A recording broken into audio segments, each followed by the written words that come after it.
My name is Michael Asmeron, and I'm the author of African Booty Scratcher. Growing up, being called an African Booty Scratcher was hard because, first of all, I didn't even know what it meant.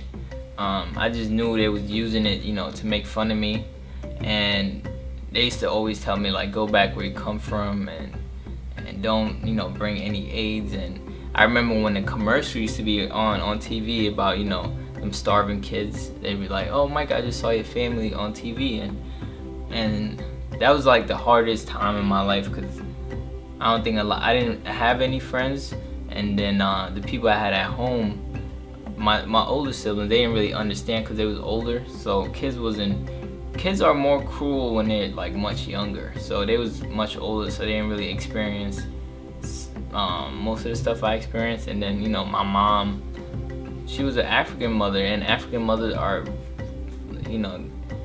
they're not the one to like hug you and all that stuff. They just they give you a lot of tough love basically.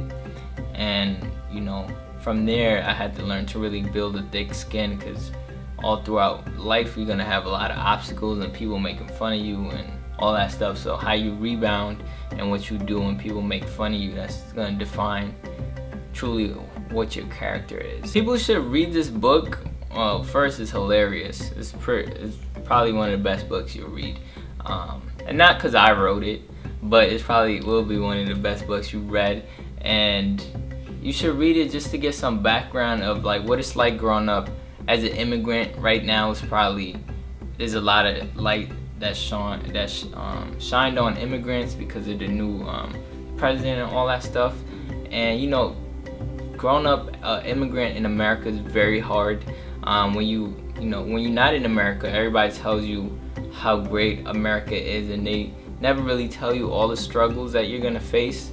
And then it's not till you come to America that you get the culture shock.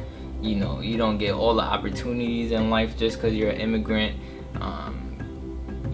Everything that you get in America as an immigrant, or even not an immigrant, you gotta work for it. Nothing will be given to you. You gotta work hard and get it, and it's tough, but it's gonna build you. And America was built on immigrants, so it's important that everybody read this and have a great understanding of what's life like as an African growing up here, or even as an immigrant, because you don't have to be immigrant to relate to this story. You could relate to it in one shape or another.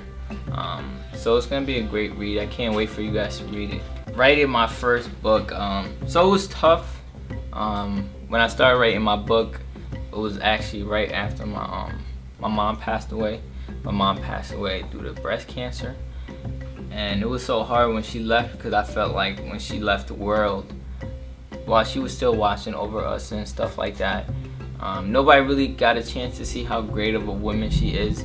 And I was gonna showcase what kind of mom I had during my graduation, because I was hopefully I will be a commencement speaker, or I will be commencement speaker. And that was my time to really tell the world basically how great of a mother she was to me, and how much a fighter that she was. Even dealing with breast cancer, she always called me when I was in school, always checked up on me. My little siblings picked them up, and she was a true hero. Heroes doesn't have to wear a cape, and I realized what that saying meant because of my mother.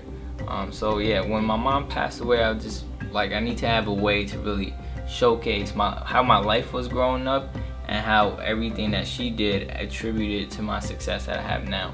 So when I first started writing the book, I just started writing it, and I did the prelude, and then I did the first chapter, and everybody was like, oh, this is great, and it was kind of like, I don't know if they telling me this for real, or they just saying that just to say it. And then I thought about, am I ever gonna finish the book? Am I ever gonna have enough funds to get the book out? Will anybody buy this book? So all those mental games, trying to drag me down. But when my mom passed away, it was just like, that's when I found my why of why I have to get up every day and grind. So every time I'm doing my work, what I do is I'll take out my wallet and I put it in front of me, and in my wallet is a picture of my mom's.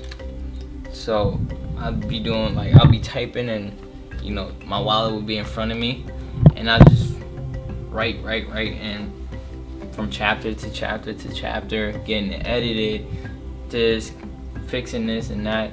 And I finally finished, and when I finished, it was just like,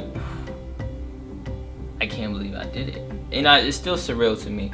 And the work hasn't even begun, because from the research I did, everybody say the fun part is writing the book. Is after the book is done that you really have to go out there and work. So it's definitely a tough obstacle.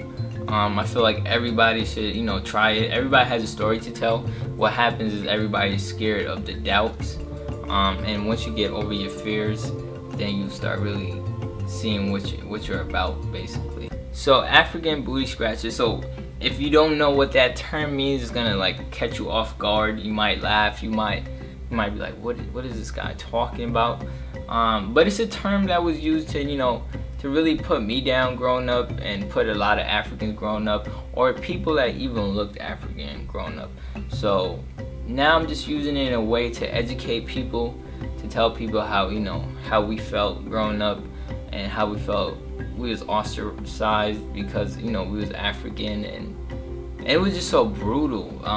But now you kind of see like how it is, like life is for African growing up, and how much culture shock we experience, and trying to fit in, and all that kind of stuff. So I just want you to like read the book, have an insight of immigrants, and then have an insight of Africa, because don't really pay attention too much to the media, because the media will only show you the starving kids, the poor this, the poor that.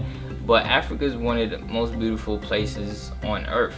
Human life was found where I'm from, Ethiopia, and all that stuff, and it's actually great. And if you just open your eyes, I feel like you will really experience what Africa is, and just close your eyes to what the media say, because the media, what happens in the media is bad news sell versus good news. So something good happened, nobody really cares, but something bad happens, it's like, oh, breaking news. So I just want people to open their eyes and see what the world's about, and don't really pay attention to one news source. Just meet people and get out there and see what the world has to offer.